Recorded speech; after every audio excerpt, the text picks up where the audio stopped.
Hay una verdad brutal sobre la vida. Y es que la gran mayoría de las cosas que soñamos hacer, pues simplemente nunca las haremos. Así de claro. Se nos va a acabar el tiempo. No vamos a leer todos los libros que queremos, ni a visitar cada rincón del mundo, ni a dominar todas esas habilidades que nos parecen fascinantes. Es la dura, la cruda realidad de tener una vida finita. 4000. Piensen en ese número. 4000. Esas son más o menos las semanas que tenemos en una vida promedio. Cuando uno lo ve así como un solo número, se siente, no sé, increíblemente pequeño, casi ridículo, ¿no? Y ya, eso es todo lo que hay. Y claro, de ahí nace ese conflicto, esa sensación que seguro nos persigue a todos, ¿no? La de vivir con una lista de tareas que nunca se acaba, una presión constante por hacerlo todo, por no perderse de nada. Es ese sentimiento de que nos estamos quedando atrás, de que el reloj avanza y el tiempo se nos escapa. Pero, ¿y si toda esta ansiedad no fuera un problema nuestro? Que no es una falla personal, sino el resultado de un mito muy moderno, muy seductor, pero muy destructivo. Quédense en este análisis de razones ocultas para descubrir por qué esa obsesión con ser más productivos podría, de hecho, estar arruinando sus vidas. A ver, la cultura de la hiperproductividad nos vende un cuento. Una promesa que en el fondo es una mentira total. La idea de que si tan solo encontramos el sistema perfecto, la app correcta, la técnica definitiva, ¡puf!, mágicamente vamos a poder hacerlo todo.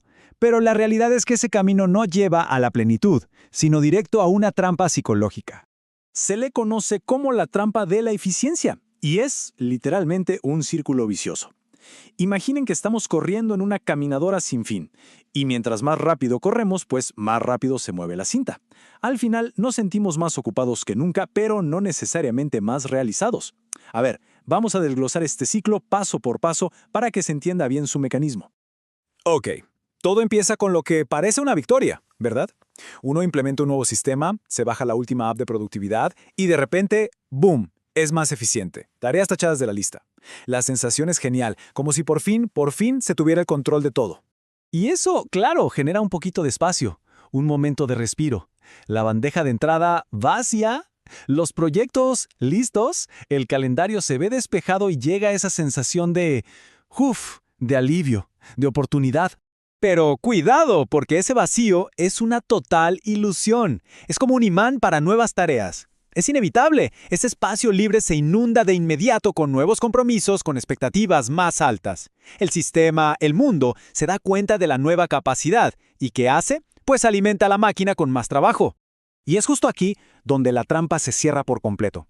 Porque a pesar de hacer más que nunca, la lista de pendientes es más larga, la presión es mayor y, aquí viene la paradoja, la sensación de fracaso es peor que antes. Uno no ganó control, para nada. Simplemente aceleró la caminadora en la que ya estaba corriendo. Pero bueno, la buena noticia es que sí hay una salida de esta trampa. Y no se trata de aprender a correr más rápido. Para nada. Se trata de tener el valor de bajarse de la caminadora y preguntarse, oye, ¿esta es la carrera que de verdad quiero correr? La solución es un cambio total de chip. Pasar de la eficiencia a la intención. Y esta es la distinción clave. Piensen en esto. La eficiencia es solo una herramienta, como un martillo. Nos dice cómo hacer las cosas más rápido. Pero la intención es una brújula. Nos dice hacia dónde debemos ir. Así que la meta, al final del día, no es vaciar la lista de tareas, sino tener la valentía de crear una lista que solo, y digo solo, contenga lo que de verdad importa. Ok, todo esto suena muy bien en teoría, ¿no? Pero, ¿cómo se ve en la práctica? ¿Cómo pasamos de la idea a la acción? Bueno, vamos a ver algunos modelos mentales que son súper potentes para empezar a vivir una vida con más intención.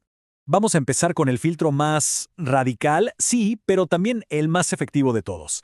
Hagan el ejercicio de preguntarse esto. En mi lecho de muerte, ¿en qué desearé haber invertido mi tiempo? Es una pregunta que funciona como un purificador. Cuando uno se confronta con su propia finitud, todo lo que es trivial, todo el ruido de lo que otros esperan, simplemente se desvanece. Y solo queda lo esencial. Y esto no es solo una idea. Una enfermera de cuidados paliativos, Bronnie Ware, pasó años documentando esto. Y lo más revelador de su trabajo es que, al final de la vida, nadie se arrepiente de no haber contestado más correos. Los grandes arrepentimientos giran siempre alrededor de lo mismo: la autenticidad, las relaciones humanas y el haberse permitido sentir más alegría. Ahora, pasemos a una herramienta más táctica, para el día a día: la famosa matriz de Eisenhower. Es un sistema simple para clasificar tareas, pero la clave, el verdadero secreto, está en este cuadrante, lo importante pero no urgente. Piénsenlo, ahí es donde vive el crecimiento, la estrategia, es justo la zona que la tiranía de lo urgente, esa que nos mete la trampa de la eficiencia, nos obliga a ignorar una y otra vez. Y esto nos lleva a la que es quizás la herramienta más brutalmente honesta que existe para priorizar. Es una estrategia de Warren Buffett. Es súper simple de hacer, pero su conclusión es implacable. El método es fácil, pero toda la genialidad está en el último paso. Esas otras 20 metas no son una lista B, no son cosas para hacer cuando haya tiempo, no. Según Buffett, esas 20 son las distracciones más peligrosas. ¿Y por qué? Porque son lo suficientemente interesantes como para robarnos tiempo y energía, pero no son lo suficientemente importantes como para llevarnos a donde de verdad queremos llegar. Hay que evitarlas, a toda costa. Es que como decía Steve Jobs, y esto lo resume perfecto, enfocarse significa decirle que no a las otras 100 buenas ideas. El verdadero enfoque no se trata de acumular cosas por hacer, sino de eliminar. Se trata de tener el coraje de decir no a un montón de ideas buenas para poder dedicarse de lleno a las pocas que son verdaderamente excepcionales.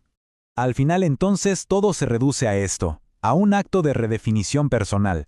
Se trata de liberarse de lo que los demás dicen que es el éxito y decidir por cuenta propia qué significa para uno mismo hacerlo todo.